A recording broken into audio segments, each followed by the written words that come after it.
जाई के बजरिया से फल फल हरिया मांगाई राजा जी।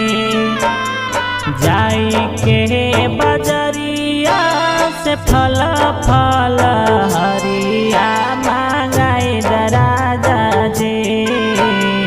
छठी माई के करब हम परबिया कलशुपवा मांगाई राजा जी।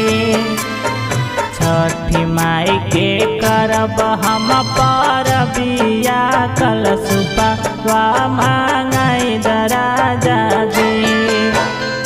जाई के बजरिया से फल फल हरिया मांगाई राजा जी। जाई के बजरिया से फल फल हरिया मांगाई राजा जी।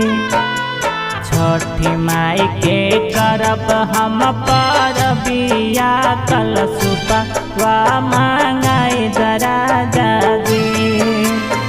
छठी माई के करब हम परबिया कलशुपवा मांगाई राजा जी। छठी माई के करब हम परबिया कलशुपवा मांगाई राजा जी।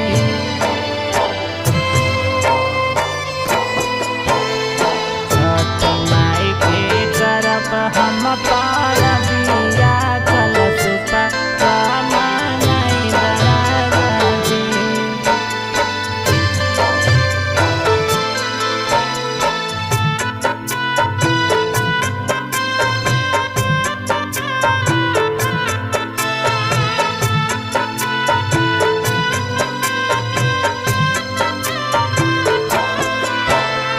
गैया के घियावा और दियावा मंगाई दा। सोने के कढ़ना पिया जाई के होलाई दा। जाई के होलाई दा। जाई के होलाई दा। गैया के घियावा और दियावा मंगाई दा। सोने के कढ़ना पिया जाई के होलाई दा।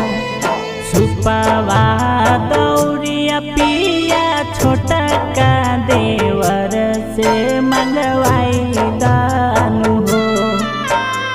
सुपवा दौड़िया पिया छोटा का देवर से मंगवाई दानु हो।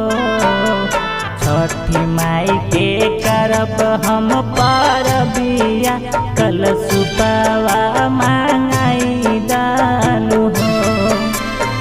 छठी माई के करब हम परबिया कलशुपवा मांगाई दानु हो। छठी माई के करब हम परबिया कलशुपवा मांगाई राजा जी।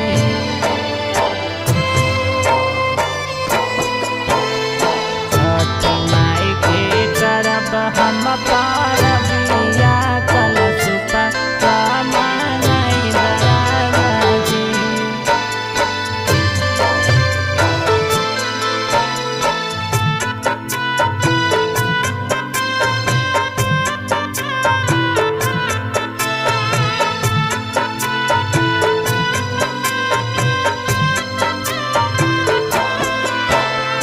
सुना हो बिट्टू पिया कर जानी तेरिया हो जाइए हो राजा यारा के बेरिया। यारा के बेरिया।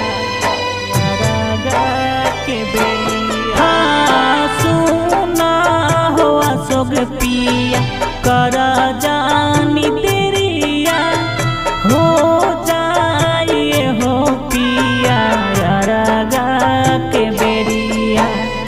छठी माई के घाटिया पर आजन बाजन बाजा बजावाई दा। घाटिया पर आजन बाजन बाजा बाजावाई दानु हो। कंधवा पर लेके बहंगिया पिया घाट पहुँचाई दानु हो। माथवा पर ले